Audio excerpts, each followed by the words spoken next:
मैं मूर्ख की केतक बात है, कोट पराधी तरियारी। गुरु नानक जिन सुनिया ਵੇਖਿਆ,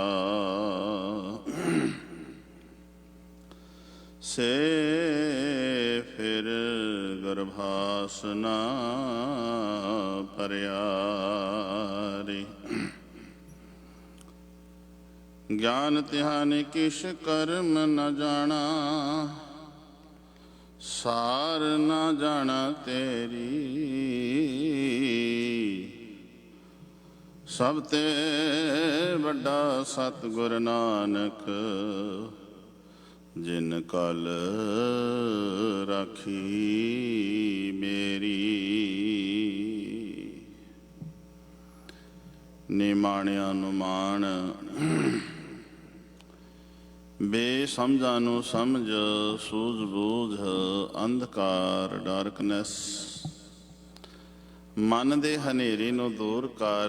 निरंकार परवदगार परमेश्वर नाल मिलाउण वाली, सांझे राहबर मनुखता दा भला करन वाली। धन धन साहिब श्री गुरु ग्रंथ साहिब महाराज, तिन्हां दे पावन हजूरी अंदर जिथे साहिब दी बख्शिश होई है, असी सारे ही तन करके आए हैं। बिरला कोई होवेगा किसी दा मन दा भी टिका बन गया होवे। आओ गुरु अगे अरदास करिए, पातशाह जिथे तन करके आए हैं मन का भी टिका बन जाए। मन का टिका बनेगा तो जो गुरु के कीर्तनीय लड़ीवार शब्द की विचार जो आप करनी है, गा के गए ने, इस शब्द की समझ तां ही आ पाएगी, जिसनों असीं मैडिटेशन कहने आ।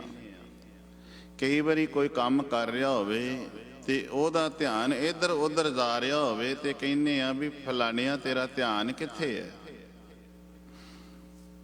ध्यान दे, ध्यान नाल काम कर। ते जिहड़ा ध्यान नाल काम करदा है ओदा काम ठीक हो जांदा है, ते जिहदा ध्यान इधर उधर चले जावे कई बारी काम सिरे नहीं चढ़दा।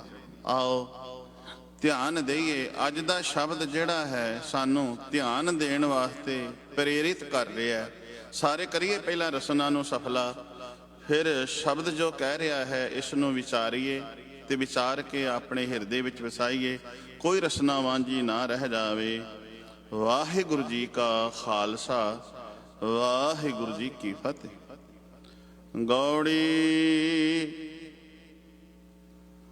महला पंजवा।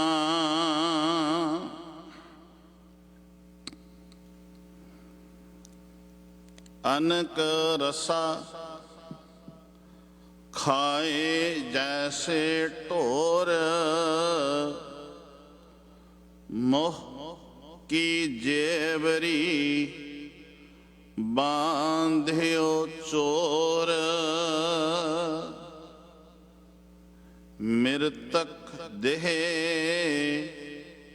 साध संग बिहूना, आवत जात जोनी दुख खीना। मृतक देह साध संग बिहूना, आवत जात जोनी दुख खीना।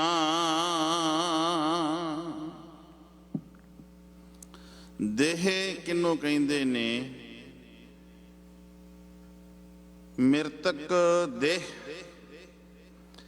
ते एक पासे आया अनेक रसा खाए जैसे ढोर। ढोर ते मृतक देह ते साध संग बिहूना। तिन्ना अक्षरां ते आपां जोर देना है, तिन्ना बोलां ते। ज़्यादा जोर तो इत्थे देना पैना है भी साध संग बिहूना। साध संग की है? ਪਹਿਲਾਂ ਇਸ ਨੂੰ ਵਿਚਾਰੀਏ ਮੇਰੇ ਪਾਤਸ਼ਾਹ, ਇਸ ਸਰੀਰ ਨੂੰ ਮ੍ਰਿਤਕ ਦੇਹ ਕਿਉਂ ਆਖਦੇ ਨੇ?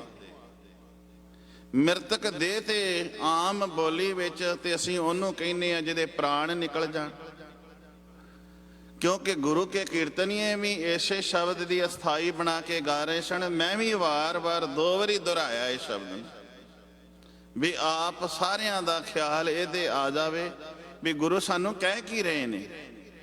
ਮ੍ਰਿਤਕ ਦੇਹ, ਦੇਹ ਕਹਿੰਦੇ ਨੇ ਸਰੀਰ ਨੂੰ, ਕਾਇਆ ਨੂੰ, ਤੇ ਜਦੋਂ ਇਹਦੇ ਵਿੱਚੋਂ ਪ੍ਰਾਣ ਨਿਕਲ ਜਾਂਦੇ ਨੇ ਤੇ ਮਨੁੱਖ ਨੂੰ ਕਹਿੰਦੇ ਨੇ ਫਲਾਣੇ ਦੀ ਮ੍ਰਿਤੂ ਹੋ ਗਈ ਹੈ। ਮ੍ਰਿਤਕ, ਮਿਰਤ ਮਿੱਟੀ ਨੂੰ ਵੀ ਕਹਿੰਦੇ ਨੇ।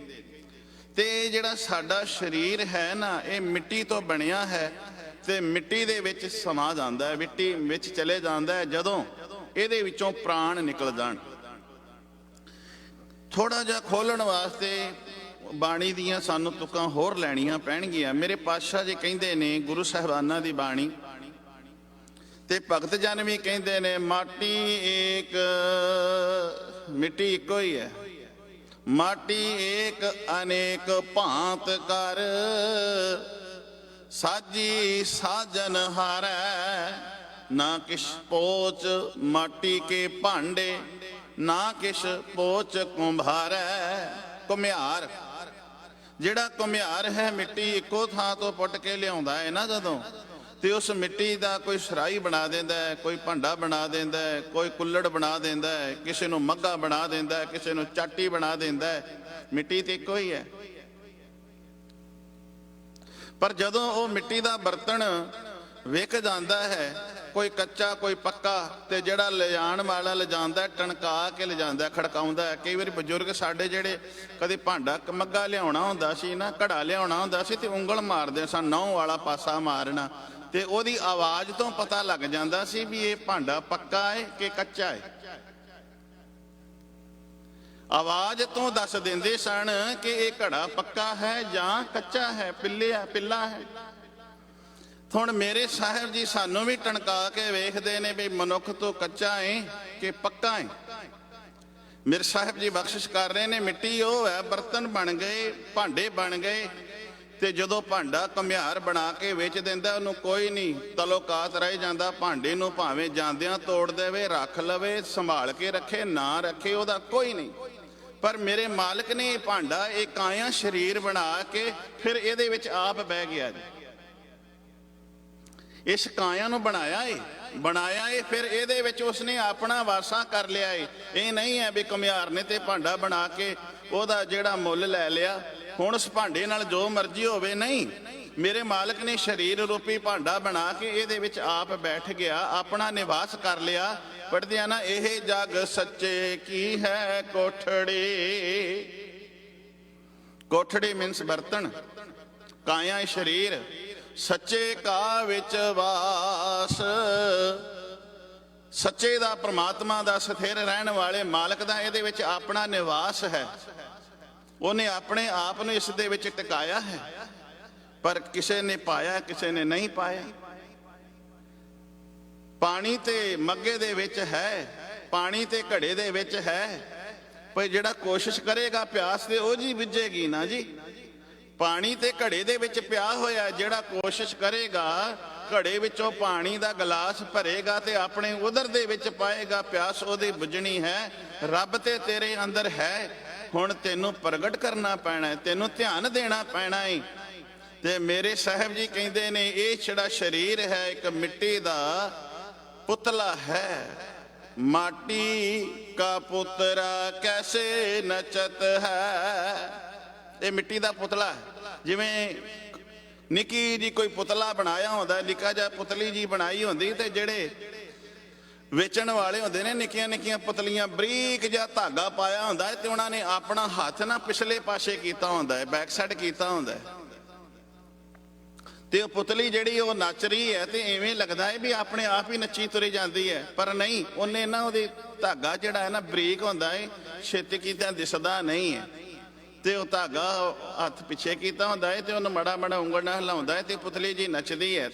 ਵੇਖਣ ਵਾਲਾ ਕਹਿੰਦਾ ਵੇਖੋ ਜੀ ਪੁਤਲੀ ਨੱਚੀ ਜਾਂਦੀ ਹੈ। ਨਹੀਂ, ਡੋਰ ਮੇਰੇ ਮਾਲਕ ਨੇ ਹੱਥ ਵਿੱਚ ਫੜੀ ਹੈ। ਇਹ ਮਾਲਕ ਨੇ ਸਰੀਰ ਨੂੰ ਬਣਾਇਆ, ਇਹ ਤੇ ਪੁਤਲਾ ਨੱਚਦਾ ਫਿਰਦਾ ਹੈ। ਧਿਆਨ ਦਿਆ ਜੇ। माटी को पुत्र कैसे नचत है, देखै देखै सुनै बोलै। सुनदा है बोलदा है, फिर दौड़ियो फिरत है, भजा फिरदा है। जब किश पावै, जदों कुछ मिल जाता है, तब फिर की गर्व करत है, हंकार करन लग जाता है। जदों इन्हूं कुछ प्राप्त हो जाए, इस काया नूं, मिट्टी दे पुतले नूं बड़ा माण करदा है। ਤੇ ਜਦੋਂ ਇਹਦੇ ਕੋਲ ਖੁੱਸ ਜਾਵੇ, ਉਦੋਂ ਨਿੱਕੇ ਜੇ ਨਿਆਣੇ ਵਾਂਗੂ ਜਿਵੇਂ ਖਿਡੌਣਾ ਫੜਾਇਆ ਹੋਵੇ ਤੇ ਉਹਨੂੰ ਕੋਲੋਂ ਫੜਾ ਦਈਏ ਤੇ ਨਿਆਣਾ ਹੱਸਣ ਲੱਗ ਪੈਂਦਾ, ਖੇਡਣ ਲੱਗ ਪੈਂਦਾ। ਜੇ ਵਾਪਸ ਲੈ ਲਈਏ ਤੇ ਰੋਣ ਲੱਗ ਪੈਂਦਾ। ਮੇਰੇ ਸਾਹਿਬ ਜੀ ਬਖਸ਼ਿਸ਼ ਕਰ ਰਹੇ ਨੇ। ਅੱਜ ਦੇ ਸ਼ਬਦ ਵਿੱਚ ਮਨੁੱਖ ਦੀ ਇਹ ਹਾਲਤ ਹੈ। ਧਿਆਨ ਦੇਈ, ਮਨੁੱਖਾ ਜਨਮ ਤੈਨੂੰ ਕਿਵੇਂ ਮਿਲਿਆ ਹੈ? ਮਿੱਟੀ ਦਾ ਬਰਤਨ ਹੀ। ਘੜਾ ਕੋਈ ਪਤਾ ਨਹੀਂ ਕਿਹੜੇ ਟਾਈਮ ਟੁੱਟ ਜੇ, ਮਾੜੀ ਜਿਹੀ ਠੋਕਰ ਲੱਗਣ ਦੀ ਦੇਰ ਹੈ ਮਿੱਟੀ ਦੇ ਭਾਂਡੇ ਨੂੰ। ਮੇਰੇ ਸਾਹਿਬ ਜੀ ਕਹਿੰਦੇ ਨੇ ਇਹ ਜਿਹੜਾ ਸਰੀਰ ਹੈ, ਇੱਕ ਮੰਨੋ ਕਿ ਕਿਸਾਨ ਦੀ ਖੇਤੀ ਹੈ। ਜਿਵੇਂ ਕਿਸਾਨ ਖੇਤੀ ਕਰਨ ਵਾਲਾ ਆਪਣੀ ਖੇਤੀ ਨੂੰ ਜਦੋਂ ਮਰਜ਼ੀ ਵੱਢ ਸਕਦਾ ਹੈ, ਕਾਚੀ ਪਾਕੀ ਵਾਢ ਪੁਰਾਣੀ, ਕੱਚੀ ਵੱਢ ਲਏ ਪੱਕੀ ਵੱਢ ਲਏ। ਧਿਆਨ ਦਿਆ ਜੀ। ਹੋਰ ਹਰੀ ਨਾਹੀ ਨਹਿ ਡੱਡਰੀ। ਡੱਡਰੀ ਡੱਡਰੀ ਜਿਹੜਾ ਬੋਲ ਹੈ ਨਾ, ਸਾਡੇ ਮੂੰਹ ਚੋਂ ਹੁਣ ਨਿਕਲ ਗਿਆ। ਸਾਡੇ ਜਿਹੜੇ ਪੁਰਾਣੇ ਬਜ਼ੁਰਗ ਸਨ ਉਹ ਕਹਿੰਦੇ ਹੁੰਦੇ ਸਨ, ਦਾਣੇ ਜਦੋਂ ਪੈ ਜਾਣ ਨਾ ਤੇ ਅਜੇ ਪੱਕੇ ਨਾ ਹੋਣ, ਦੁੱਧ ਪਿਆ ਹੋਵੇ ਚੌਲਾਂ ਦਾ, ਝੋਨੇ ਦੇ ਵਿੱਚ ਦੁੱਧ ਪੈ ਜਾਵੇ ਨਾ ਤੇ ਉਹ ਜੋ ਦਾਣੇ ਪੱਕੇ ਨਾ ਹੋਣ ਤੇ ਉਹਨੂੰ ਡੱਡਰੀ ਡੱਡਰੀ ਡੱਡਰੀ ਫਸਲ ਕਹਿੰਦੇ ਸਨ। ਡੱਡਰੀ। ਮੇਰੇ ਪਾਤਸ਼ਾਹ ਜੀ ਕਹਿੰਦੇ ਨੇ, ਧਿਆਨ ਦਿਆ ਜੇ, ਹਰੀ ਕੱਚੀ ਨਾਹੀ ਡੱਡਰੀ, ਪੱਕੀ ਵੱਢਣ ਹਾਰ। ਇਹ ਸਰੀਰ ਜਿਹੜਾ ਹੈ, ਕਾਇਆ ਹੈ, ਰੱਬ ਨੇ ਜਿਹੜਾ ਸਾਨੂੰ ਬਣਾਇਆ ਹੈ ਨਾ, ਜਿਵੇਂ ਇੱਕ ਮਨੁੱਖ ਖੇਤ ਕਰਦਾ ਹੈ, ਖੇਤੀ ਬੀਜਦਾ ਹੈ ਤੇ ਉਹ ਮਾਲਕ ਹੈ, ਜਦੋਂ ਮਰਜ਼ੀ ਹਰੀ ਵੱਢ ਲਏ ਪੱਕੀ ਵੱਢ ਲਏ, ਨਿੱਕੀ ਨਿੱਕੀ ਹੋਵੇ ਤਾਂ ਵੱਢ ਕੇ ਪਸ਼ੂਆਂ ਨੂੰ ਪਾ ਦੇਵੇ, ਉਹਦੀ ਖੇਤੀ ਹੈ ਜੀ। ਮੇਰੇ ਸਾਹਿਬ ਜੀ ਕਹਿੰਦੇ ਨੇ, ਐ ਮਨੁੱਖ ਤੂੰ ਕਿਹੜੇ ਪਾਸੇ ਤੁਰਿਆ ਫਿਰਦਾ ਏ? ਹਰੀ ਨਾਹੀ ਨਹਿ ਡੱਡਰੀ, ਪੱਕੀ ਵੱਢਣ ਹਾਰ। ਲੈ ਲੈ ਦਾਤ ਪਹੁਤਿਆ, ਲਾਵੇ ਕਰ ਤੈਯਾਰ। ਦਾਤ ਦਾ ਮਿੰਸ ਦਾਤਰੀਆਂ। ਲਾਵੇ ਤੋਂ ਭਾਵ ਹੈ ਜਿਹੜੇ ਵੱਢਣ ਵਾਲੇ ਸਨ। ਕਿਸਾਨ ਨੇ ਕਹਿ ਦਿੱਤਾ ਵੀ ਇੰਨਾ ਖੇਤ ਵੱਢ ਦਿਓ। ਲੈ ਲੈ ਦਾਤ, ਦਾਤੀਆਂ ਲੈ ਕੇ ਪਹੁੰਚ ਗਏ, ਵੱਢਣ ਵਾਲੇ ਆ ਗਏ ਨੇ। ਲੈ ਲੈ ਦਾਤ ਪਹੁੰਚਿਆ, ਲਾਵੇ ਕਰ ਤੈਯਾਰ। ਜਾਂ ਹੋਵਾ ਹੁਕਮ ਕਿਰਸਾਨ ਦਾ, ਲੁਣ ਮਿਣਿਆ ਖੇਤਾਰ। ਤੇ ਜਿਹੜੇ ਵੱਢਣ ਵਾਲੇ ਨੇ ਨਾ, ਉਹ ਫਿਰ ਮਾਰ ਲੈਂਦੇ ਨੇ ਸੀੜ, ਮਾਰ ਲੈਂਦੇ ਨੇ ਕਰਮਾਂ। ਇੰਨੀਆਂ ਕਰਮਾਂ ਮਾਰ ਲੈਣੀਆਂ, ਇੰਨੀ ਪੈਲੀ ਹੈ, ਇੰਨੀ ਥਾਂ ਹੈ, ਆਪਾਂ ਇੰਨੇ ਚਿਰ 'ਚ ਵੱਢ ਕੇ ਪਰਾਂ ਮਾਰਨੀ ਹੈ। ਤੇ ਬੜੀ ਫਿਰ ਖੁਸ਼ ਹੁੰਦੇ ਨੇ ਵੀ ਇੰਨੀ ਥਾਂ ਇੰਨੇ ਸਮੇਂ ਦੇ ਵਿੱਚ ਵੱਢ ਕੇ ਪਰਾਂ ਮਾਰਨੀ ਹੈ। ਉਹਨਾਂ ਨੇ ਨਾਪ ਲਈ ਥਾਂ, ਮਾਪ ਲਈ। ਕਹਿਣ ਤੋਂ ਭਾਵ ਹੈ ਮਨੁੱਖ, ਤੇਰੇ ਲਈ ਜਦੋਂ ਉਸ ਪਰਮਾਤਮਾ ਦਾ ਹੁਕਮ ਹੋਣਾ ਹੈ, ਜਿਵੇਂ ਕਿਸਾਨ ਦੀ ਕਿਰਸਾਨੀ ਖੇਤੀ ਕਰਨ ਵਾਲੇ ਦੀ, ਉਹ ਜਿਹੜੇ ਕੱਟਣ ਵਾਲੇ ਨੇ ਵੱਢ ਕੇ ਸੱਥਰ ਵਿਛਾ ਦਿੰਦੇ ਨੇ, ਬੰਦਿਆ ਤੇਰੇ ਵੀ ਸੱਥਰ ਲੈ ਜਾਣੇ ਨੇ ਇੱਕ ਦਿਨ। ਜਿਵੇਂ ਖੇਤੀ ਧਰਤੀ ਤੇ ਪਈ ਹੈ, ਪੱਕੀ ਹੈ, ਕੱਚੀ ਹੈ, ਉਹ ਮਾਲਕ ਦਾ ਹੁਕਮ ਆਇਆ ਤੇ ਵੱਢੀ ਜਾਣੀ ਹੈ। ਮੇਰੇ ਸਾਹਿਬ ਜੀ ਸਾਨੂੰ ਅੱਜ ਦੇ ਸ਼ਬਦ ਵਿੱਚ ਸਾਨੂੰ ਵਾਰ-ਵਾਰ ਇਹ ਸਮਝਾ ਰਹੇ ਨੇ, ਤੇਰਾ ਸਰੀਰ ਇੱਕ ਮਿੱਟੀ ਦਾ ਬਰਤਨ ਹੈ, ਟੁੱਟ ਜਾਣਾ ਹੈ। ਰੱਬ ਦੀ, ਪਰਮਾਤਮਾ ਦੀ ਤੂੰ ਖੇਤੀ ਹੈ। ਧਿਆਨ ਦੇ ਇਸ ਪਾਸੇ ਆ। ਕਿਉਂ? ਤੇਰਾ ਧਿਆਨ ਕਿਹੜੇ ਪਾਸੇ ਚਲੇ ਗਿਆ ਹੈ? ਢੋਰ। ਢੋਰ ਕਹਿੰਦੇ ਨੇ ਬੋਲਦ ਨੂੰ, ਪਸ਼ੂ ਨੂੰ, ਮੈਂ, ਗਊ, ਜਿਹੜੇ ਚਾਰ ਜਿਹਦੇ ਪੈਰ ਹੁੰਦੇ ਨੇ, ਦੋ ਸਿਰ ਤੇ ਸਿੰਗ ਹੁੰਦੇ ਨੇ, ਇਹਨਾਂ ਨੂੰ ਢੋਰ ਕਹਿੰਦੇ ਨੇ। ਢੋਰ ਜਿਹੜਾ ਹੈ, ਬੈਲ ਹੈ, ਬਲਦ ਹੈ, ਉਹਦੇ ਗੱਡਾ ਜੋ ਦਿੱਤਾ ਜਾਂਦਾ ਤੇ ਉਹਦੇ ਪੰਜਾਲੀ ਉਹਦੇ ਮੋਢੇ ਤੇ ਰੱਖੀ ਜਾਂਦੀ ਹੈ। ਜਦੋਂ ਬਲਦ ਨੂੰ ਜੋਣਾ ਹੋਵੇ, ਹਲ ਵਾਹਣੇ ਹੋਣ ਤੇ ਪੰਜਾਲੀ ਗਲ 'ਚ ਪਾ ਕੇ ਪਿੱਛੇ ਹਲ ਪਾ ਦਿੱਤੀ ਜਾਂਦੀ ਹੈ। ਤੇ ਹਲ ਕਈਆਂ ਵਾਰੀ ਮੇਰੇ ਵਰਗਾ ਬੇਸਮਝ ਹੋਵੇ, ਕਈ ਵਾਰੀ ਹਲ ਬੜੀ ਡੂੰਘੀ ਤੁਰੀ ਜਾਂਦੀ ਹੈ ਤੇ ਉਹਨੂੰ ਪਤਾ ਨਹੀਂ ਵੀ ਕਿੱਲੀ ਕਿੱਥੇ ਪਾਉਣੀ ਹੈ, ਵੀ ਹਲ ਧਰਤੀ ਜ਼ਿਆਦਾ ਡੂੰਘੀ ਚਲੀ ਗਈ ਤੇ ਬਲਦਾਂ ਨੂੰ ਸੋਟੀਆਂ ਮਾਰੀ ਜਾ ਰਿਹਾ। ਉਹਨਾਂ ਨੂੰ ਬੜੀ ਤਕਲੀਫ ਹੋ ਰਹੀ ਹੈ, ਧਰਤੀ ਪੁੱਟਣੀ ਪੈ ਰਹੀ ਹੈ, ਹਲ ਵਗ ਰਿਹਾ ਹੈ, ਗਲ 'ਚ ਪੰਜਾਲੀ ਪੈ ਗਈ। ਮੇਰੇ ਸਾਹਿਬ ਜੀ ਸਾਨੂੰ ਅੱਜ ਦੀ ਡੇਟ ਵਿੱਚ, ਅੱਜ ਦੇ ਸਮੇਂ ਵਿੱਚ ਇਹ ਕਹਿੰਦੇ ਨੇ ਜਿਵੇਂ ਪਸ਼ੂ ਦੇ ਗਲ ਦੇ ਵਿੱਚ ਪੰਜਾਲੀ ਪਈ ਹੈ, ਬੰਦਿਆ ਤੂੰ ਵੀ ਆਪਣੇ ਆਪ ਆਪਣੇ ਗਲ 'ਚ ਪੰਜਾਲੀ ਪਾਈ ਹੋਈ ਹੋ। ਪਸ਼ੂ ਦੇ ਗਲ ਦੇ ਵਿੱਚ ਪੰਜਾਲੀ ਪਾ ਕੇ ਉਹਦੇ ਤੇ ਪਿੱਠ ਦੇ ਉੱਤੇ ਸੋਟੀਆਂ ਪੁਰਾਣੀਆਂ ਪੈ ਰਹੀਆਂ ਨੇ। ਤੇਰੀ ਬਿਰਤੀ ਹੀ ਪਸ਼ੂਆਂ ਵਾਲੀ ਬਣ ਗਈ ਹੈ। ਨਰੋ ਮਰੈ ਨਰ ਕਾਮ ਨਾ ਆਵੈ, ਗੱਲ ਮਿਰਤਕ ਤੇ ਚੱਲ ਰਹੀ ਹੈ ਤੇ ਨਾਲ ਢੋਰ ਦੀ ਚੱਲ ਰਹੀ ਹੈ। ਬੰਦਾ ਜਿਹੜਾ ਹੈ ਇਹ ਦੇਵਤਾ ਵੀ ਬਣ ਸਕਦਾ ਹੈ। ਜਦੋਂ ਕੋਈ ਪਰਉਪਕਾਰ ਕਰੇ ਨਾ ਤੇ ਕਹਿੰਦੇ ਆ ਫਲਾਣੇ ਦੀ ਗੱਲ ਕੀਤੀ, ਉਹ ਕਹਿੰਦਾ ਉਹ ਕੀ, ਉਹ ਤੇ ਇਹ ਤੇ ਨਿਰਾ ਦੇਵਤਾ ਹੀ ਹੈ ਤੇ ਬੰਦਾ ਹੀ ਹੈ ਨਾ। ਕਹਿੰਦੇ ਆ ਅੱਛਾ ਉਹ ਤੇ ਬਈ ਮੈਂ ਤੇ ਆਪ ਉਹਨੂੰ ਮਿਲਿਆ ਕਈ ਵਾਰੀ, ਮੈਂ ਤੇ ਕਈ ਵਾਰੀ ਆਪ ਮਿਲਿਆ ਹਾਂ, ਬੜਾ ਪਰਉਪਕਾਰੀ ਹੈ, ਬੜਾ। ਉਹ ਤੇ ਬੰਦਾ ਕੀ ਹੈ, ਦੇਵਤਾ ਹੀ ਹੈ। ਹੁਣ ਬੰਦਾ ਦੇਵਤਾ ਵੀ ਬਣ ਸਕਦਾ ਹੈ ਤੇ ਬੰਦਾ ਪਸ਼ੂ ਵੀ ਬਣ ਸਕਦਾ। ਕਿਉਂ ਕਿ ਜਦੋਂ ਕਰਤੂਤਾਂ ਪਸ਼ੂਆਂ ਵਾਲੀਆਂ ਕਰੇ ਤੇ ਕਹੀਏ ਵੀ ਫਲਾਣਾ ਨਾ ਲਈਏ, ਉਹਦੀ ਗੱਲ ਕੀ ਕੀਤੀ, ਉਹ ਤੇ ਨਿਰਾ ਪਸ਼ੂ ਹੈ, ਡੰਗਰ ਹੀ ਹੈ। ਆਮ ਸਿੱਧੀ ਜੀ ਪੰਜਾਬੀ 'ਚ ਅਸੀਂ ਵਰਤਦੇ ਨੇ ਆ, ਉਹਦੀ ਕੀ ਗੱਲ ਕੀਤੀ, ਉਹ ਤੇ ਪਸ਼ੂ ਹੈ, ਡੰਗਰ ਹੈ। ਕਿਉਂ ਮੇਰੇ ਮਾਲਕ ਨੇ ਵੀ ਕਿਹਾ ਪਸ਼ੂ ਕਰਤੂਤ ਪਸ਼ੂਆਂ ਵਾਲੀ ਕਰੇਗਾ ਤੇ ਤੂੰ ਪਸ਼ੂ ਹੈ। ਕਰਤੂਤ ਪਸ਼ੂ ਕੀ ਮਾਨਸ ਜਾਤ, ਮਾਨਸ ਮੀਨਸ ਮਨੁੱਖਾਂ ਵਾਲਾ ਜਨਮ ਲੈ ਕੇ ਬੰਦਿਆ ਜੇ ਤੂੰ ਕਰਤੂਤਾਂ ਪਸ਼ੂਆਂ ਵਾਲੀਆਂ ਕਰਦਾ ਹੈ, ਪਸ਼ੂ ਵਿੱਚ ਤੇ ਤੇਰੇ ਵਿੱਚ ਕੋਈ ਫਰਕ ਨਹੀਂ ਹੈ। ਪਸ਼ੂ ਨੂੰ ਵੀ ਨਹੀਂ ਪਤਾ ਵੀ ਆ ਮੇਰੀ ਮਾਂ ਹੈ, ਪਸ਼ੂ ਨੂੰ ਪਤਾ ਨਹੀਂ ਆ ਮੇਰੀ ਭੈਣ ਹੈ, ਉਹਨੂੰ ਪਤਾ ਨਹੀਂ ਹੈ। ਤੇ ਬੰਦਿਆ ਜੇ ਤੂੰ ਹੀ ਉਸੇ ਤਰ੍ਹਾਂ ਹੀ ਹੈ ਤੇ ਫਿਰ ਤੇਰੇ ਵਿੱਚ ਤੇ ਪਸ਼ੂ ਵਿੱਚ ਤੇ ਕੋਈ ਫਰਕ ਨਾ ਰਿਹਾ। ਪਸ਼ੂ ਦੀ ਜਿਹੜੀ ਚੇਤਨਤਾ ਹੈ, ਚੇਤਨ ਸ਼ਕਤੀ ਹੈ, ਬਹੁਤ ਘੱਟ ਹੈ। ਪਸ਼ੂ ਦੇ ਕੋਲੋਂ ਪਸ਼ੂ ਨੂੰ ਦੂਰ ਕਰ ਦਿੱਤਾ ਜਾਵੇ। ਨਿੱਕਾ ਬੱਚਾ ਹੈ ਗਾਂ ਦਾ, ਉਹਨੂੰ ਦੂਰ ਕਰ ਦਿੱਤਾ ਜਾਵੇ, ਕੁਝ ਸਮਾਂ ਦੂਰ ਕਰ ਦਿੱਤਾ ਜਾਵੇ, ਕੁਝ ਸਮੇਂ ਬਾਅਦ ਆਵੇ ਤੇ ਉਹ ਆਪਣੀ ਮਾਂ ਵਾਲਾ ਉਹਦੇ ਨਾਲ ਪਿਆਰ ਕਰੇ, ਉਹਦਾ ਦੁੱਧ ਚੁੰਘਣ ਲੱਗ ਪਵੇ ਤੇ ਉਹ ਲੱਤ ਮਾਰੇਗੀ, ਕਿਉਂਕਿ ਉਹਦੀ ਚੇਤਨ ਸ਼ਕਤੀ ਨਹੀਂ ਹੈ। ਉਹਦੇ ਅੰਦਰ ਇੰਨਾ ਇੱਥੇ ਭੇਜਾ ਨਹੀਂ ਹੈ, ਦਿਮਾਗ ਨਹੀਂ ਹੈ ਵੀ ਉਹ ਮੇਰਾ ਹੀ ਬੱਚਾ ਹੈ। ਪਰ ਇਨਸਾਨ ਨੂੰ ਬੱਚਾ ਭਾਵੇਂ 50 ਸਾਲਾਂ ਬਾਅਦ 25 ਸਾਲਾਂ ਬਾਅਦ ਮਿਲੇ, ਹਾਂ ਮਾਂ ਨੂੰ ਪਤਾ ਮਿਲ ਲੱਗ ਜਾਵੇ ਹਾਂ ਮੇਰਾ ਪੁੱਤਰ ਹੈ। ਉਹਦੀ ਆਵਾਜ਼, ਉਹਦਾ ਜਿਹੜਾ ਇੱਕ ਜਿਸਮ ਤੇ ਹੱਥ ਫੇਰ ਕੇ ਦੱਸਦਾ ਹੈ ਕਿ ਇਹ ਮੇਰਾ ਲਾਲ ਹੈ, ਇਹ ਮੇਰੇ ਆਂਦਰਾਂ ਦਾ, ਮੇਰਾ ਇਹ ਜਿਗਰ ਦਾ ਟੁਕੜਾ ਹੈ, ਕਿਉਂਕਿ ਚੇਤਨ ਸ਼ਕਤੀ ਹੈ। ਪਸ਼ੂ ਨੂੰ ਨਹੀਂ ਪਤਾ। ਮੇਰੇ ਪਾਤਸ਼ਾਹ ਜੀ ਕਹਿੰਦੇ ਨੇ ਬੰਦਿਆ ਜੇ ਤੇਰੀ ਚੇਤਨ ਸ਼ਕਤੀ ਜਿਹੜੀ ਰੱਬ ਨੇ ਤੈਨੂੰ ਰੱਬ ਨੂੰ ਚੇਤਾ ਕਰਨ ਵਾਸਤੇ ਦਿੱਤੀ ਹੈ, ਜੇ ਤੂੰ ਰੱਬ ਨੂੰ ਚੇਤਾ ਨਹੀਂ ਕਰਦਾ ਤੇ ਪਸ਼ੂ ਵਾਲਾ ਤੇਰਾ ਹੱਲ ਹੈ। ਪਸ਼ੂ ਵਿੱਚ ਤੇ ਤੇਰੇ ਵਿੱਚ ਕੋਈ ਫਰਕ ਨਹੀਂ ਹੈ। ਮੇਰੇ ਸਾਹਿਬ ਜੀ ਕਹਿੰਦੇ ਨੇ ਚੇਤਨਾ ਹੈ ਤੋ ਚੇਤ ਲੈ, ਨਿਸ ਦਿਨ ਮੈਂ ਪ੍ਰਾਨੀ, ਨਿਸ ਦਿਨ ਦਿਨੇ ਰਾਤ ਉਸ ਮਾਲਕ ਨੂੰ ਚੇਤਾ ਕਰਿਆ ਕਰ, ਕਿਉਂਕਿ ਤੈਨੂੰ ਬੰਦਾ ਬਣਾਇਆ, ਤੂੰ ਬੰਦਿਆਂ ਵਾਲੇ ਕੰਮ ਕਰਿਆ ਕਰ। ਹੁਣ ਪਸ਼ੂ ਨੂੰ ਨਹੀਂ ਪਤਾ ਕਿ ਇਹ ਮੇਰਾ ਧੀ ਹੈ, ਇਹ ਮੇਰਾ ਪੁੱਤਰ ਹੈ, ਇਹ ਮੇਰਾ ਕੋਈ ਪਰਿਵਾਰ ਦਾ ਹਿੱਸਾ ਹੈ। ਬੰਦਿਆ ਜੇ ਤੈਨੂੰ ਵੀ ਨਹੀਂ ਨਾ ਪਤਾ ਲੱਗਾ ਸਮਾਜ ਕੀ ਹੈ, ਸੰਸਾਰ ਕੀ ਹੈ, ਇਹ ਮੇਰੀ ਪਤਨੀ ਤੋਂ ਇਲਾਵਾ ਦੂਸਰੀਆਂ ਸਾਰੀਆਂ ਮੇਰੀਆਂ ਭੈਣਾਂ ਨੇ, ਤੇ ਭੈਣ ਨੂੰ ਪਤਾ ਹੋਵੇ ਮੇਰੇ ਆਪਣੇ ਪਤੀ ਤੋਂ ਇਲਾਵਾ ਦੂਸਰੇ ਸਾਰੇ ਮੇਰੇ ਭਰਾ ਨੇ, ਵੱਡੇ ਮੇਰੇ ਪਿਤਾ ਦੇ ਸਮਾਨ ਤੇ ਛੋਟੇ ਜਿਹੜੇ ਨੇ ਮੇਰੇ ਬੱਚਿਆਂ ਦੇ ਸਮਾਨ ਨੇ। ਜੇ ਤੇਰੇ ਅੰਦਰ ਇਹ ਖਾਨੇ 'ਚ ਆਹ ਗੱਲ ਨਹੀਂ ਨਾ ਆਈ ਤੇ ਫਿਰ ਤੇਰੇ ਵਿੱਚ ਤੇ ਪਸ਼ੂ ਵਿੱਚ ਕੋਈ ਫਰਕ ਨਹੀਂ ਹੈਗਾ। ਫਿਰ ਤੇਰੇ ਵਿੱਚ ਤੇ ਪਸ਼ੂ ਵਿੱਚ ਕੋਈ ਫਰਕ ਨਹੀਂ ਹੈਗਾ। ਜਿਵੇਂ ਪਸ਼ੂ ਤੁਰਿਆ ਫਿਰਦਾ ਉਵੇਂ ਤੂੰ ਤੁਰਿਆ ਫਿਰਦਾ ਹੈ। ਹੁਣ ਮੇਰੇ ਸਾਹਿਬ ਜੀ ਬਖਸ਼ਿਸ਼ ਕਰ ਰਹੇ ਨੇ, ਧਿਆਨ ਦਿਆ ਜੇ।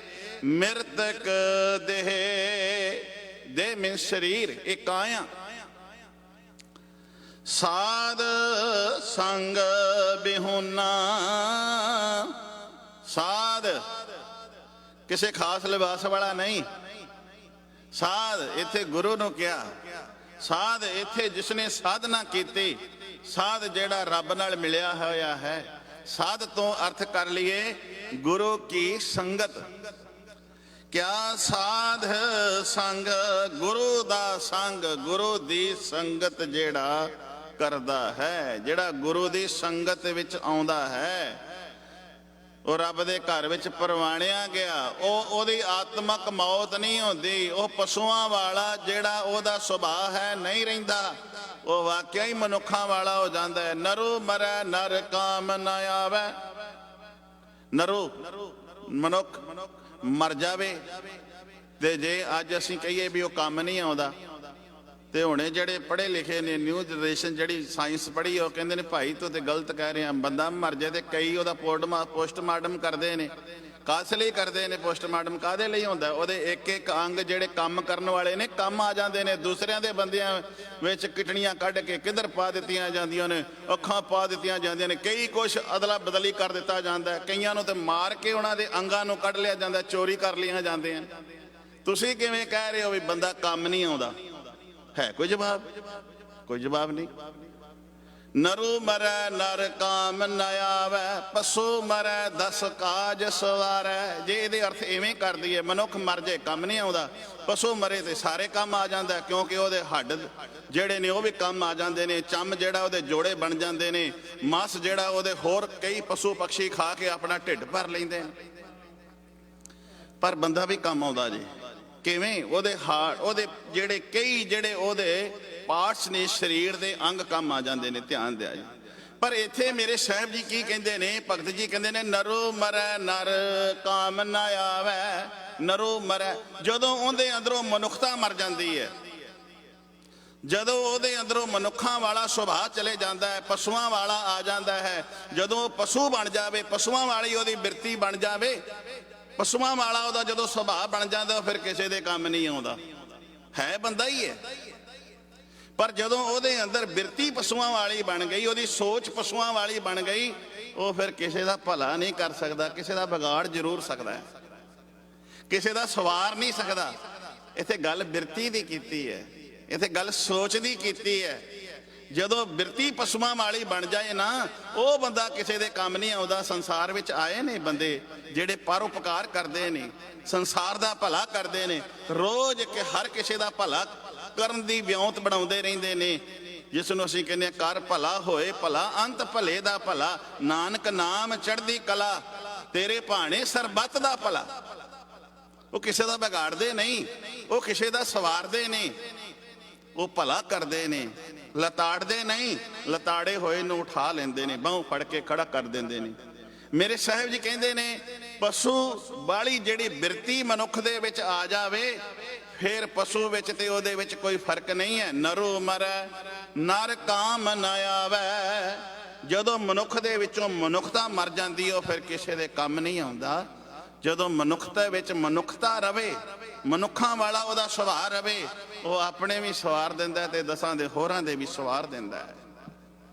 ਮੇਰੇ ਸਾਹਿਬ ਜੀ ਕਹਿੰਦੇ ਨੇ ਜੇ ਤੇਰੇ ਅੰਦਰੋਂ ਬੰਦਿਆ ਮਨੁੱਖਤਾ ਮਰ ਗਈ ਨਾ, ਤੇ ਜਿਵੇਂ ਇੱਕ ਮ੍ਰਿਤਕ ਸਰੀਰ ਹੈ ਜਿਹਦੇ ਅੰਦਰੋਂ ਪ੍ਰਾਣ ਨਿਕਲ ਜਾਣ, ਉਹਨੂੰ ਕੋਈ ਟੱਚ ਨਹੀਂ ਕਰਦਾ, ਉਹਦੇ ਕੋਈ ਨੇੜੇ ਨਹੀਂ ਆਉਂਦਾ, ਇਸੇ ਤਰ੍ਹਾਂ ਗੁਰੂ ਰੂਪ ਸਾਧ ਸੰਗਤ ਜਿਸ ਮਨੁੱਖ ਦੇ ਅੰਦਰੋਂ ਮਨੁੱਖਤਾ ਮਰ ਜਾਂਦੀ ਹੈ, ਉਹਨੂੰ ਵੀ ਲੋਕ ਥੁੱਕਣ ਲੱਗ ਪੈਂਦੇ ਨੇ ਵੀ ਇਹ ਤੇ ਬੰਦਾ ਥੋੜੀ ਹੈ। ਲੋਕ ਉਹਦੇ ਮੂੰਹ ਤੇ ਥੁੱਕਦੇ ਨੇ, ਕਿਉਂਕਿ ਉਹਦੇ ਅੰਦਰੋਂ ਮਨੁੱਖਤਾ ਮਰ ਗਈ। ਮੇਰੇ ਸਾਹਿਬ ਜੀ ਕਹਿੰਦੇ ਨੇ ਜਿਵੇਂ ਕਿਸੇ ਦੇ ਅੰਦਰੋਂ ਪ੍ਰਾਣ ਨਿਕਲ ਜਾਣ ਤੇ ਅਸੀਂ ਉਹਦਾ ਨਾਂ ਲੈ ਕੇ ਰਾਜੀ ਨਹੀਂ ਹੁੰਦੇ, ਉਹਨੂੰ ਟੱਚ ਕਰਕੇ ਰਾਜੀ ਨਹੀਂ ਹੁੰਦੇ, ਹੱਥ ਲਾ ਕੇ ਰਾਜੀ ਨਹੀਂ ਹੁੰਦੇ। ਇਸੇ ਤਰ੍ਹਾਂ ਬੰਦਿਆ ਜੇ ਤੇਰੇ ਅੰਦਰੋਂ ਮਨੁੱਖਤਾ ਮਰ ਗਈ ਨਾ, ਤੇ ਰੱਬ ਦੇ ਘਰ ਵਿੱਚ ਤੂੰ ਵੀ ਅਪਵਿੱਤਰ ਹੋ ਜਾਏਗਾ। ਡੈਡ ਬੋਡੀ ਨੂੰ ਅਪਵਿੱਤਰ ਕਿਹਾ ਜਾਂਦਾ ਹੈ, ਪਵਿੱਤਰ ਨਹੀਂ, ਉਹਨੂੰ ਹੱਥ ਨਹੀਂ ਲਾਇਆ ਜਾਂਦਾ, ਉਹਨੂੰ ਛੂਹਿਆ ਨਹੀਂ ਜਾਂਦਾ। ਅੱਜ ਜਿਹੜਾ ਰੋਗ ਚੱਲ ਰਿਹਾ, ਬੰਦੇ ਆਪੋ ਆਪਣੀਆਂ ਪਰਿਵਾਰ ਦੀਆਂ ਕਿਸੇ ਦੀਆਂ ਡੈਡ ਬੋਡੀਆਂ ਨੇ ਉਹਨਾਂ ਨੂੰ ਹੱਥ ਨਹੀਂ ਲਾਇਆ, ਲਵਾਰਸ ਕਰ ਦਿੱਤੀਆਂ। ਪਰ ਗੁਰੂ ਕੇ ਸਿੱਖ ਜਿਹੜੇ ਨੇ ਉਹਨਾਂ ਨੂੰ ਸੰਭਾਲ ਰਹੇ ਨੇ। ਅੱਜ ਵੀ ਭਾਰਤ ਵਿੱਚ ਜਾ ਕੇ ਵੇਖ ਲਓ। ਮੇਰੇ ਸਾਹਿਬ ਜੀ ਧਿਆਨ ਦਿਆ ਜੇ ਇਸ ਗੱਲ ਤੇ, ਜੇ ਇਸ ਤੁਕ ਤੇ ਮੈਂ ਰੁਕਿਆ ਹੋਇਆ ਵਾਂ। ਮੇਰੇ ਸਤਿਗੁਰੂ ਜੀ ਕਹਿੰਦੇ ਨੇ ਮਨੁੱਖਾ ਜਨਮ ਲੈ ਕੇ ਤੇਰੇ ਅੰਦਰੋਂ ਮਨੁੱਖਤਾ ਨਾ ਮਰ ਜਾਏ। ਜੇ ਮਨੁੱਖਤਾ ਮਰ ਗਈ ਤੇ ਆਤਮਕ ਤੇਰੀ ਮੌਤ ਹੋ ਜਾਏਗੀ। ਰੱਬ ਦੇ ਘਰ ਵਿੱਚ ਤੂੰ ਪਰਵਾਣਿਆ ਨਹੀਂ ਜਾਏਗਾ। ਉਸ ਮਾਲਕ ਦੇ ਘਰ ਵਿੱਚ ਤੈਨੂੰ ਬੰਦਿਆ ਥਾਂ ਨਹੀਂ ਮਿਲਣੀ। ਫਿਰ ਸਤਿਗੁਰੂ ਦੱਸੋ ਕਿਵੇਂ ਮਿਲੇਗੀ? ਕਰਾਂ ਮੈਂ ਕੀ? ਮੇਰੇ ਪਾਤਸ਼ਾਹ ਜੀ ਕਹਿੰਦੇ ਨੇ ਸਾਧ ਸੰਗ, ਸਾਧ ਦਾ ਸੰਗ ਭਾਵ ਗੁਰੂ ਦੀ ਸੰਗਤ ਕਰਿਆ ਕਰ, ਤੇ ਗੁਰੂ ਕੀ ਸੰਗਤ ਦੇ ਵਿੱਚ ਆ ਕੇ ਉਸ ਮਾਲਕ ਦੇ ਗੁਣਾਂ ਨੂੰ ਗਾਇਆ ਕਰ। ਤੇ ਜਦੋਂ ਉਸ ਮਾਲਕ ਦੇ ਗੁਣਾਂ ਨੂੰ ਗਾਏਗਾ ਤੈਨੂੰ ਪਤਾ ਲੱਗ ਜਾਏਗਾ। ਕੀ ਪਤਾ ਲੱਗ ਜਾਏਗਾ? ਆਵਤ ਜਾਤ ਜੋਨੀ ਦੁਖ ਖੀਨਾ। ਆਵਤ ਆਉਣਾ ਤੇ ਜਾਤ ਜਾਣਾ, ਜਿਹਨੂੰ ਅਸੀਂ ਇਸ ਤਰ੍ਹਾਂ ਕਰ ਲਈਏ ਇਹਦੇ ਅਰਥ ਜੰਮਣਾ ਤੇ ਮਰਨਾ। ਆਉਣਾ ਤੇ ਜਾਣਾ ਗੇੜਾ ਲੱਗਾ ਰਹੇਗਾ। ਤੇ ਜਿਨ੍ਹਾਂ ਨੂੰ ਇਹ ਮਨੁੱਖਾ ਜਨਮ ਲੈ ਕੇ ਸਮਝ ਆ ਜਾਂਦੀ ਹੈ ਨਾ, ਬੰਦਿਆ ਤੇਰਾ ਇਹ ਨਾ ਹੋਵੇ ਫਿਰ ਗੇੜਾ ਵੱਜ ਜਾਵੇ ਜੰਮਣ ਤੇ ਮਰਨ ਦਾ। ਹੁਣ ਤੂੰ ਨਾਮ ਜਪ ਲੈ, ਸਿਮਰਨ ਕਰ ਲੈ, ਬੰਦਿਆਂ ਵਾਲੇ ਕੰਮ ਕਰ ਲੈ, ਜਿਹੜਾ ਤੇਰਾ ਆਵਾ ਗਾਉਣ ਜੰਮਣ ਮਰਨ ਦਾ ਗੇੜਾ ਮੁੱਕ ਜਾਵੇ। ਮੇਰੇ ਪਾਤਸ਼ਾਹ ਕਹਿੰਦੇ ਨੇ ਕਰ ਬੰਦੇ ਕੀ ਕਰ ਤੂੰ ਬੰਦਗੀ। ਪਸ਼ੂ ਨੂੰ ਤਾਂ ਨਹੀਂ ਆਖਿਆ ਪਸ਼ੂਆ ਤੂੰ ਪਸ਼ੂਆਂ ਵਾਲੇ ਕੰਮ ਕਰ, ਬੰਦੇ ਨੂੰ ਕਿਹਾ ਬੰਦਿਆ ਤੂੰ ਬੰਦਿਆਂ ਵਾਲੇ ਕੰਮ ਕਰ। ਕਈ ਵਾਰੀ ਅਸੀਂ ਕਹਿ ਦਿੰਦੇ ਆ ਬੰਦਿਆਂ ਵਾਲੇ ਕੰਮ ਕਰ, ਸਾਡੇ ਬਜ਼ੁਰਗ ਕਹਿ ਦਿੰਦੇ ਹੁੰਦੇ ਸੀ ਬੰਦਿਆਂ ਵਾਲੇ ਕੰਮ ਕਰ। ਬਸ ਉਹਦੇ ਵਿੱਚ ਬੜਾ ਵੱਡਾ ਇਸ਼ਾਰਾ ਹੁੰਦਾ ਸੀ, ਉਸ ਦੇ ਵਿੱਚ ਬਹੁਤ ਰਮਜ ਲੁੱਕੀ ਹੁੰਦੀ ਸੀ। ਬਸ ਇੰਨੀ ਹੋਈ ਗੱਲ ਕਹਿ ਦੇਣੀ ਬੰਦਿਆਂ ਵਾਲੇ ਕੰਮ ਕਰ। ਹੁਣ ਮੇਰਾ ਬਾਪੂ ਰੋਜ਼ ਹੀ ਕਹਿੰਦਾ ਬੰਦਿਆ ਤੂੰ ਬੰਦਿਆਂ ਵਾਲੇ ਕੰਮ ਕਰ, ਤੈਨੂੰ ਬੰਦਾ ਬਣਾਇਆ ਹੈ, ਕਰਤੂਤਾਂ ਪਸ਼ੂਆਂ ਵਾਲੀਆਂ ਕਿਉਂ ਕਰਦਾ ਫਿਰਦਾ ਏ? ਕਰ ਬੰਦੇ ਕੀ ਤੂੰ ਬੰਦਗੀ ਕਰ। ਜਿਚਰ ਘਟ ਮਹਿ ਸਾਹ, ਜਿੰਨਾ ਚਿਰ ਤੇਰੇ ਅੰਦਰ ਸਵਾਸਾਂ ਦੀ ਲੜੀ ਚੱਲ ਰਹੀ ਹੈ ਇਹ ਕਿਧਰੇ ਪਤਾ ਨਹੀਂ ਟੁੱਟ ਨਾ ਜਾਵੇ। ਜਿਵੇਂ ਕੱਚੇ ਧਾਗੇ ਦੇ ਵਿੱਚ ਮੋਤੀ ਪਰੋਏ ਹੋਣ, ਉਹ ਕੱਚੇ ਧਾਗੇ ਦਾ ਕੋਈ ਪਤਾ ਨਹੀਂ ਕਿਹੜੇ ਟਾਈਮ ਟੁੱਟ ਜਾਣਾ ਹੈ ਤੇ ਮਣਕਿਆਂ ਨੇ ਖਿਲਰ ਜਾਣਾ ਹੈ। ਇਹ ਸਵਾਸਾਂ ਰੂਪੀ ਜਿਹੜੇ ਮਣਕੇ ਨੇ ਨਾ, ਇੱਕ ਕੱਚੇ ਧਾਗੇ ਦੇ ਵਿੱਚ ਪਰੋਏ ਨੇ। ਇਹ ਕੱਚਾ ਭਾਂਡਾ ਹੈ ਸਰੀਰ, ਇਹ ਕਾਇਆ ਇੱਕ ਕੱਚਾ ਭਾਂਡਾ ਏ। ਜਿਵੇਂ ਕੱਚੇ ਮਿੱਟੀ ਦਾ ਘੜਾ ਬਣਿਆ ਹੋਵੇ ਤੇ ਠੋਕਰ ਲਵੇ ਟੁੱਟ ਜਾਂਦਾ ਏ। ਕੋਈ ਪਤਾ ਨਹੀਂ, ਕੱਚੇ ਭਾਂਡੇ ਨੂੰ ਸੰਭਾਲ ਕੇ ਰੱਖੀ, ਕੋਈ ਠੋਕਰ ਨਾ ਲੱਗ ਜਾਏ, ਟੁੱਟ ਜਾਣਾ ਹੀ। ਟੁੱਟ ਗਿਆ ਤੇ ਸਵਾਸ ਵਿਖਰ ਜਾਣੇ ਨੇ। ਇਸ ਕਰਕੇ ਇੱਕ ਇੱਕ ਸਵਾਸ ਨੂੰ ਸੰਭਾਲ ਲੈ। ਦਮ ਦਮ ਸਦਾ ਸੰਭਾਲਦਾ, ਦਮ ਨਾ ਬਿਰਥਾ ਜਾਏ। ਤੇਰੇ ਦਮ ਇਹ ਜਿਹੜੇ ਸਵਾਸ ਨੇ ਇਹ ਕਰੇ ਵਿਅਰਥ ਨਾ ਚਲੇ ਜਾਣ। ਸੰਭਾਲਦਾ ਤੋਂ ਭਾਵ ਹੈ ਤੂੰ ਸੰਭਾਲ ਕਰ ਆਪਣੇ ਆਪ ਦੀ ਤੇ ਪ੍ਰਮਾਤਮਾ ਦੇ ਨਾਮ ਦੀ ਸੰਭਾਲ ਕਰ। ਜਦੋਂ ਕੋਈ ਕੀਮਤੀ ਵਸਤੂ ਹੋਵੇ ਨਾ ਉਹਨੂੰ ਵਾਰ-ਵਾਰ ਸੰਭਾਲਦੇ ਆ, ਵਾਰ-ਵਾਰ ਧਿਆਨ ਦਿੰਦੇ ਆ। ਗਲ ਵਿੱਚ ਕੋਈ ਕੈਂਠਾ ਪਾਇਆ ਹੋਵੇ ਵਾਰ-ਵਾਰ ਵੇਖਦੇ ਆ ਕਿ ਡਿੱਗ ਤੇ ਨਹੀਂ ਪਿਆ, ਕਿਉਂਕਿ ਕੀਮਤੀ ਹੈ। ਗਹਿਣਾ ਪਾਇਆ ਹੋਇਆ ਇਹਨੂੰ ਵਾਰ-ਵਾਰ ਵੇਖਦੇ ਆ ਕਿ ਡਿੱਗ ਤੇ ਨਹੀਂ ਪਿਆ, ਹੈ ਗਲ ਵਿੱਚ ਹੈ। ਤੇ ਕਈ ਵਾਰੀ ਕਈਆਂ ਨੂੰ ਤੇ ਹੁਣ ਤਿਲ ਮਿਲਾ ਜੇ ਜਾਂਦੇ ਨੇ, ਕਈਆਂ ਨੂੰ ਤੇ ਹਾਰਟ ਅਟੈਕ ਹੁਣ ਤੱਕ ਜਾਂਦਾ ਹੈ ਗਲ ਵਿੱਚ ਹੀ ਹੈ। ਕਿਰੇ ਕੁੜਤਾ ਕਰਤਾ ਲਾਇਆ, ਬ੍ਰਾਂਡ ਕੱਪੜਾ ਲਾਇਆ, ਉਹਦੇ ਨਾਲ ਹੀ ਚੈਨੀ ਲੈ ਗਈ ਤੇ ਪਤਾ ਨਾ ਲੱਗਾ ਜੀ। ਤੇ ਲਾ ਕੇ ਕੱਪੜਿਆਂ 'ਚ ਡਿੱਗ ਪਈ ਤੇ ਇਧਰ ਉਧਰ ਵੇਖਿਆ, ਓ ਲਓ ਜੀ ਮੇਰੀ ਤੇ ਗਾਨੀ ਡਿੱਗ ਪਈ, ਬਣ ਗਈ ਜਾਨ ਨੂੰ। ਜਿੰਨਾ ਪਿਆਰ ਤੂੰ ਇਹਨਾਂ ਚੀਜ਼ਾਂ ਨਾਲ ਕਰਦਾ ਇੰਨਾ ਇਸੇ ਤਰ੍ਹਾਂ ਪਿਆਰ ਤੂੰ ਗੁਰੂ ਦੇ ਸ਼ਬਦ ਨੂੰ ਕਰਿਆ ਕਰ। ਹਰੇਕ ਦਮ ਦੇ ਨਾਲ ਸੰਭਾਲਿਆ ਕਰਕੇ ਮੇਰੇ ਦਮ। ਹੁਣ ਆਪਾਂ ਜਦੋਂ ਕੋਈ ਕਿਤਾਬ ਪੜ੍ਹਦੇ ਹੋਈਏ ਧਿਆਨ ਦਿਆ ਜੀ, ਇੰਟਰਨੈਟ ਤੇ ਅੱਜ ਬਹੁਤ ਕੁਝ ਪਿਆ ਹੈ, ਧਾਰਮਿਕ ਕਿਤਾਬਾਂ ਪਈਆਂ ਨੇ, ਪੜ੍ਹੋ ਕੱਢੋ। ਪੜ੍ਹਦਿਆਂ ਇੰਟਰਨੈਟ ਦੇ ਉੱਤੇ ਕੋਈ ਹੋਰ ਚੀਜ਼ ਆ ਜਾਏ, ਕਿਸੇ ਕੋਈ ਮਾੜੀ ਐਡਵਰਟਾਈਜ਼ ਆ ਜਾਵੇ, ਚੀਜ਼ ਚੱਲ ਰਿਹਾ ਆ ਜਾਂਦੀਆਂ ਨੇ ਨਾ, ਉਹ ਕਿਤਾਬ ਨੂੰ ਕਰੋ ਬੰਦ ਜਿਹਦੇ ਵਿੱਚੋਂ ਤੁਹਾਨੂੰ ਗਿਆਨ ਮਿਲ ਰਿਹਾ ਹੈ ਨਾ।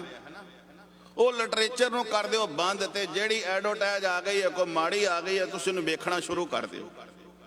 ਕਰਤਾ ਜੀ ਸ਼ੁਰੂ ਵੇਖਣਾ, ਘੰਟਾ ਲੰਘ ਗਿਆ, ਸਵਾ ਘੰਟਾ ਲੰਘ ਗਿਆ, 2 ਘੰਟੇ ਲੰਘ ਗਏ, ਵੇਖੀ ਗਏ, ਗਾਂ ਦੀ ਗਾਂ ਕੁਛ ਨਾ ਕੁਛ ਆਈ ਗਿਆ। ਕਈ ਵਾਰੀ ਬੱਚੇ ਨਾਵਲ ਪੜ੍ਹਦੇ ਨੇ, ਹੁਣ ਤੇ ਉਹ ਸਮਾਂ ਨਹੀਂ ਰਹਿ ਗਿਆ, ਨਹੀਂ ਤੇ ਨਾਵਲ ਕਿਤਾਬਾਂ ਹੁੰਦੀਆਂ ਸਨ, ਲੈ ਕੇ ਕਮਰੇ 'ਚ ਵੜ ਜਾਣਾ ਤੇ ਪੜ੍ਹਦੇ ਰਹਿਣਾ, ਸਾਰੀ ਰਾਤ ਹੀ ਪੜ੍ਹਦੇ ਰਹਿਣਾ, ਕਿਉਂਕਿ ਨਾ ਹਿਸਟਰੀ ਮੁੱਕੇ ਨਾ ਉਹ ਕਿਤਾਬ ਦਾ ਕਿਹੜਾ ਛੁੱਟੇ। ਕਦੀ ਗੁਟਕਾ ਸਾਹਿਬ ਲੈ ਕੇ ਪੜ੍ਹਿਆ ਸਾਰੀ ਰਾਤ ਬਹਿ ਕੇ, ਕਦੀ ਸੁਖਮਨੀ ਸਾਹਿਬ ਦੀ ਅਰਥ ਸਾਰੀ ਰਾਤ ਬਹਿ ਕੇ ਕਦੇ ਕੀਤੇ ਨੇ? ਧਿਆਨ ਦਿਆ। ਜਦੋਂ ਅਸੀਂ ਕਿਤਾਬ ਨੂੰ ਪੜ੍ਹ ਰਹੇ ਹਾਂ, ਕਿਤਾਬ ਪੜ੍ਹਦਿਆਂ ਇੰਟਰਨੈਟ ਤੇ ਕੁਝ ਸਾਹਮਣੇ ਹੋਰ ਆ ਗਿਆ, ਉਹਨੂੰ ਵੇਖਣਾ ਸ਼ੁਰੂ ਕਰ ਦਿੱਤਾ, ਉਹਨੂੰ ਪੜ੍ਹਨਾ ਸ਼ੁਰੂ ਕਰ ਦਿੱਤਾ, ਉਹਦੇ ਅੰਦਰ ਤੱਕ ਖੁੱਭ ਗਏ। ਵੇਖਿਆ ਲੈ ਬਈ ਮੇਰਾ ਤੇ ਹੋਮਵਰਕ ਰਹਿ ਗਿਆ, 2 ਘੰਟੇ ਇੱਧਰ ਹੀ ਲੱਗ ਗਏ ਨੇ। ਉਹ 2 ਘੰਟਿਆਂ ਦਾ ਨਾ ਪਤਾ ਲੱਗਾ ਵੀ ਕਿਵੇਂ ਕਿਹੜੇ ਟਾਈਮ ਲੰਘ ਗਏ ਨੇ। ਮੈਂ ਤੇ ਕੰਮ ਤੇ ਜਾਣਾ ਸੀ, ਮੈਂ ਤੇ ਲੇਟ ਹੋ ਗਿਆ, ਧਿਆਨ ਉਹਦੇ ਵਿੱਚ ਖੁੱਭ ਗਿਆ, ਪਤਾ ਨਹੀਂ ਲੱਗਿਆ ਇੰਨਾ ਟਾਈਮ ਕਿਵੇਂ ਬੀਤ ਗਿਆ, ਸਮਾਂ ਚਲੇ ਗਿਆ। ਹੁਣ ਉਹ ਦਿਨ ਨੇ, ਉਹ ਘੜੀਆਂ ਨੇ, ਉਹਨਾਂ ਸਮਿਆਂ ਨੇ ਮੁੜ ਕੇ ਨਹੀਂ ਆਉਣਾ। ਤੇ ਬੰਦਿਆ ਜਿਹੜੇ ਤੇਰੇ ਸਵਾਸ ਤੁਰ ਗਏ ਨੇ ਨਾ, ਇਸ ਪਾਸੇ ਲੱਗੇ ਹੋਏ ਨਾ, ਤੇ ਹੁਣ ਮੁੜ ਕੇ ਆਉਣ ਵਾਲੇ ਨਹੀਂ ਹੈਗੇ। ਮੈਂ ਗੱਲ ਤਾਂ ਕਹੀ ਹੈ, ਜਿਹੜੇ ਮੇਰੇ ਵੀਰ ਨੌਜਵਾਨ, ਮੇਰੀਆਂ ਭੈਣਾਂ ਇੱਥੇ ਪੜ੍ਹਨ ਵਾਸਤੇ ਆਏ ਨੇ ਨਾ, ਉਹ ਧਿਆਨ ਦਿਆ ਜੇ, ਸਮਾਂ ਮੁੜ ਕੇ ਨਹੀਂ ਤੁਹਾਨੂੰ ਮਿਲਣਾ। ਇਹ ਅਜਾਈ ਗਵਾ ਬੈਠੇ ਤੇ ਮੁੜ ਕੇ ਸਮਾਂ ਨਹੀਂ ਆਉਣਾ। ਮਾਪਿਆਂ ਨੇ ਬੜਾ ਔਖਾ ਸੌਖਾ ਹੋ ਕੇ ਤੁਹਾਨੂੰ ਇੱਥੋਂ ਤੱਕ ਭੇਜਿਆ ਹੈ।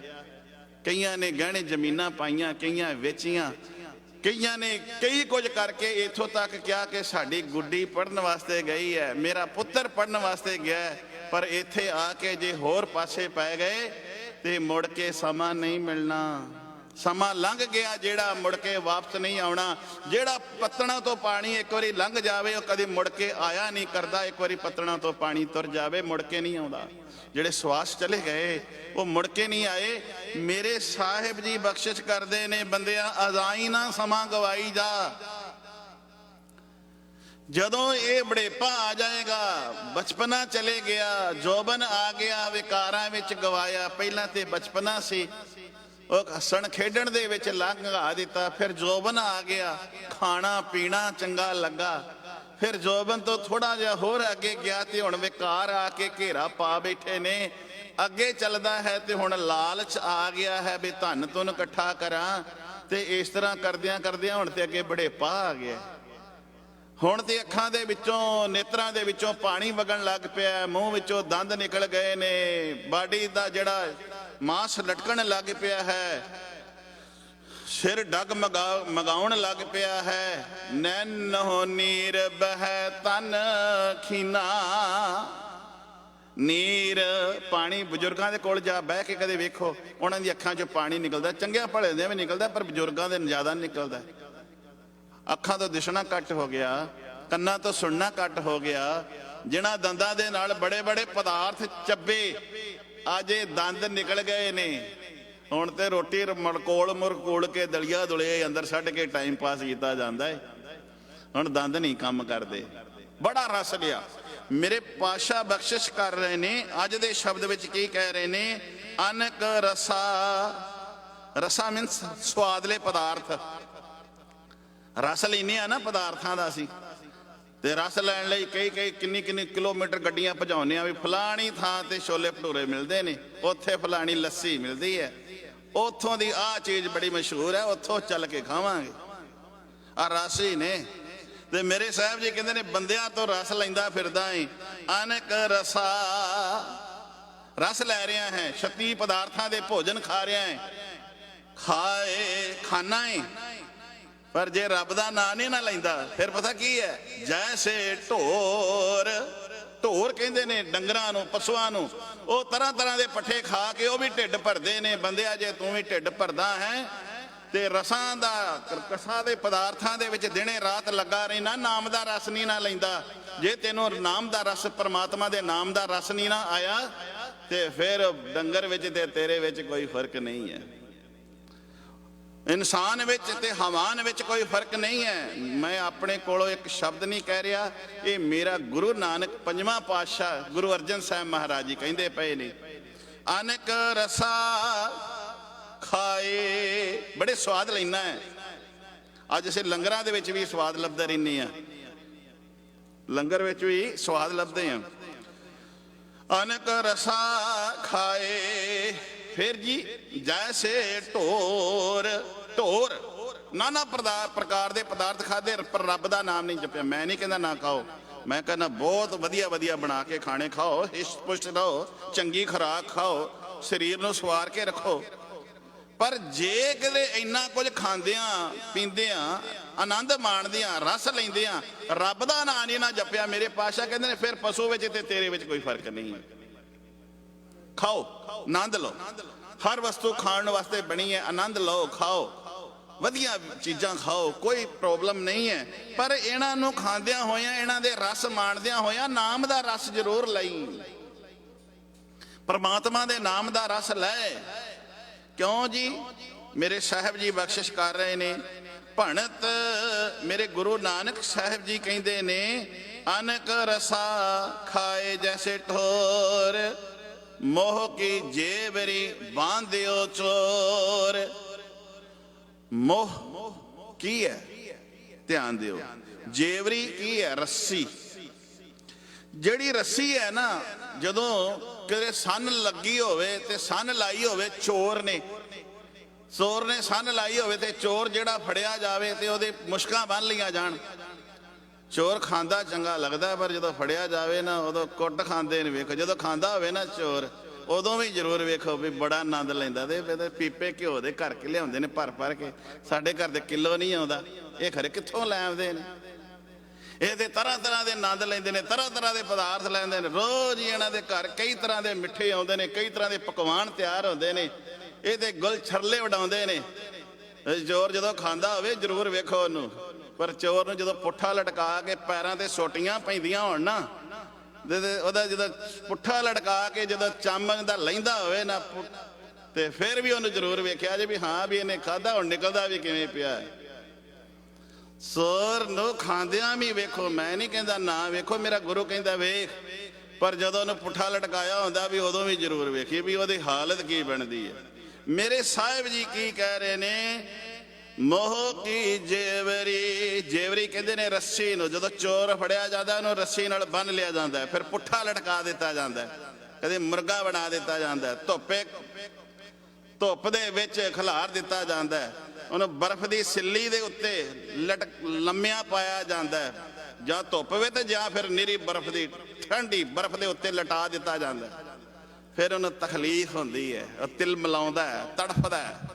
ਮੇਰੇ ਪਾਤਸ਼ਾਹ ਜੀ ਕਹਿੰਦੇ ਨੇ ਮੋਹ ਕੀ ਜੇਵਰੀ। ਜਿਵੇਂ ਚੋਰ ਜਿਹੜਾ ਹੈ ਸੰਨ ਲਾਇਆ ਫੜਿਆ ਗਿਆ, ਉਹਦੀ ਇਹ ਹਾਲਤ ਹੋ ਰਹੀ ਹੈ। ਤੇ ਮੇਰੇ ਪਾਤਸ਼ਾਹ ਕਹਿੰਦੇ ਨੇ ਮੋਹ ਕੀ ਜੇਵਰੀ। ਜੇਵਰੀ ਕਹਿੰਦੇ ਨੇ ਰੱਸੀ ਨੂੰ।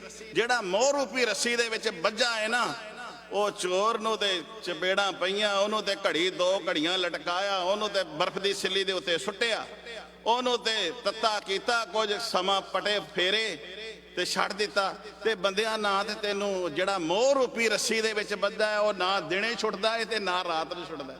ਤੇ ਜਿਹਨਾਂ ਦੇ ਅੰਦਰ ਮੋਹ ਹੈ, ਮੋਹ ਜਿਹੜਾ ਹੈ ਨਾ ਰਾਤ ਨੂੰ ਸੌਣ ਦਿੰਦਾ ਤੇ ਨਾ ਸਵੇਰੇ ਸੌਣ ਦਿੰਦਾ। ਤੁਰੇ ਫਿਰੇ ਵੀ ਤਿਲ ਮਿਲਾਉਂਦੇ ਰਹਿੰਦੇ ਆ, ਸੁੱਤੇ ਬੈੱਡ ਤੇ ਵੀ ਭਟਕਦੇ ਰਹਿੰਦੇ ਆ, ਸੁੱਤਿਆਂ ਹੋਇਆਂ ਵੀ ਨੀਂਦਰ ਨਹੀਂ ਆਉਂਦੀ, ਦੁਖੀ ਹੁੰਦੇ ਰਹਿੰਦੇ ਆ। ਜਿਵੇਂ ਚੋਰ ਨੂੰ ਮਾਰ ਪੈਂਦੀ ਹੋਵੇ ਤੇ ਦੁੱਖ ਹੁੰਦਾ ਹੈ, ਇਸੇ ਤਰ੍ਹਾਂ ਜਿਹੜਾ ਮਨੁੱਖ ਮੋਹ ਦੇ ਵਿੱਚ ਫਸਿਆ ਉਹ ਵੀ ਦੁਖੀ ਹੁੰਦਾ ਰਹਿੰਦਾ।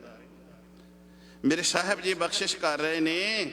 ਰਹਾਓ। ਅਨਕ ਬਸਤਰ ਸੁੰਦਰ ਪਹਿਰਾਇਆ, ਜੋ ਡਰਨਾ ਖੇਤ ਮਾਹੇ ਡਰਾਇਆ। ਡਰਨਾ ਕਹਿੰਦੇ ਨੇ ਕਿਸਾਨ।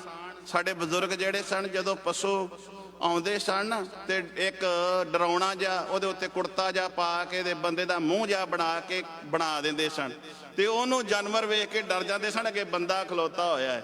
ਮੇਰੇ ਪਾਤਸ਼ਾਹ ਕਹਿੰਦੇ ਨੇ ਸੋਹਣੇ ਸੋਹਣੇ ਬ੍ਰਾਂਡਡ ਕੱਪੜੇ ਪਾਈ ਫਿਰਨਾ, ਬੜੇ ਬੜੇ ਸੋਹਣੇ ਬੂਟ ਪਾਉਣਾ, ਬੜੀਆਂ ਸੋਹਣੀਆਂ ਪੱਗਾਂ ਬੰਨਣਾ। ਜੇ ਰੱਬ ਦਾ ਨਾਮ ਨਹੀਂ ਤੇ ਉਹ ਡਰਾਉਣੇ ਵਿੱਚ ਤੇ ਤੇਰੇ ਵਿੱਚ ਕੋਈ ਫਰਕ ਨਹੀਂ। ਜੇ ਉਸ ਡਰਾਉਣੇ ਵਿੱਚ ਤੇ ਮੇਰੇ ਪਾਤਸ਼ਾਹ ਜੀ ਕਹਿੰਦੇ ਨੇ ਤੇਰੇ ਵਿੱਚ ਕੋਈ ਫਰਕ ਨਹੀਂ ਹੈ। ਸਗਲ ਸਰੀਰ ਆਵਤ ਸਭ ਕਾਮ, ਨਿਫਲ ਮਾਨੁਖ ਜਪੈ ਨਹੀਂ ਨਾਮ। ਜਿਹੜਾ ਰੱਬ ਦਾ ਨਾਮ ਨਹੀਂ ਜਪਦਾ ਉਹਦਾ ਮਨੁੱਖਾ ਜਨਮ ਵਿਅਰਥ ਹੈ। ਕਹੋ ਨਾਨਕ ਜਾਂ ਕਉ ਭਏ ਦਿਆਲਾ। ਗੁਰੂ ਨਾਨਕ ਜੀ ਆਖਦੇ ਨੇ, ਜਾਂ ਕਹੋ ਜਿਸ ਉੱਤੇ ਰੱਬ ਦਿਆਲਾ ਦਇਆ ਕਰ ਦੇਵੇ, ਦਇਆ ਦਾ ਘਰ। ਫਿਰ ਕੀ ਹੁੰਦਾ? ਸਾਧ ਸੰਗ ਮਿਲ ਕੇ। ਕਿੱਥੇ? ਸਾਧ ਸੰਗਤ ਵਿੱਚ ਆ ਕੇ, ਜਿੱਥੇ ਆਪਾਂ ਸਾਰੇ ਆਏ ਆ। ਇਹ ਗੁਰੂ ਨੇ ਸਾਡੇ ਤੇ ਕਿਰਪਾ ਕੀਤੀ ਤਾਂ ਸਾਨੂੰ ਆਉਣ ਦਾ ਮੌਕਾ ਮਿਲਿਆ ਹੈ। ਸਾਧ ਸੰਗ ਮਿਲ। ਫਿਰ ਕੀ?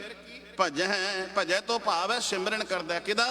ਗੋਪਾਲਾ। ਗੋ ਧਰਤੀ, ਜਿਹੜਾ ਸਾਰੀ ਧਰਤੀ ਦਾ ਪਾਲਣਹਾਰ ਹੈ। ਜਦੋਂ ਸਿਮਰਨ ਕਰਦਾ ਸਮਾਂ ਬਣ ਜਾਵੇ, ਬਾਣੀ ਪੜ੍ਹਨ ਦਾ ਸਮਾਂ ਮਿਲ ਜਾਏ, ਸਮਝ ਲੈਣਾ ਕਿ ਸਾਡਾ ਮਨੁੱਖਾ ਜਨਮ ਸਫਲਾ ਹੋ ਗਿਆ। ਜੇ ਸਾਨੂੰ ਸੰਗਤ ਵਿੱਚ ਆਉਣ ਦਾ ਅਵਸਰ ਨਹੀਂ ਨਾ ਪ੍ਰਾਪਤ ਹੋ ਰਿਹਾ, ਤੇ ਸਮਝ ਲੈਣਾ ਕਿ ਸਾਡਾ ਜਿਹੜਾ ਜਨਮ ਹੈ ਉਹ ਪਸ਼ੂਆਂ ਵਾਲਾ ਹੀ ਹੈ। ਗੁਰੂ ਕਿਰਪਾ ਕਰੇ, ਰਹਿਮਤ ਕਰੇ, ਸਾਨੂੰ ਸਾਧ ਸੰਗਤ ਵਿੱਚ ਆਉਣ ਦਾ ਅਵਸਰ ਪ੍ਰਾਪਤ ਹੋ ਜਾਵੇ। ਵਾਹਿਗੁਰੂ ਜੀ ਕਾ ਖਾਲਸਾ, ਵਾਹਿਗੁਰੂ ਜੀ ਕੀ ਫਤਿਹ।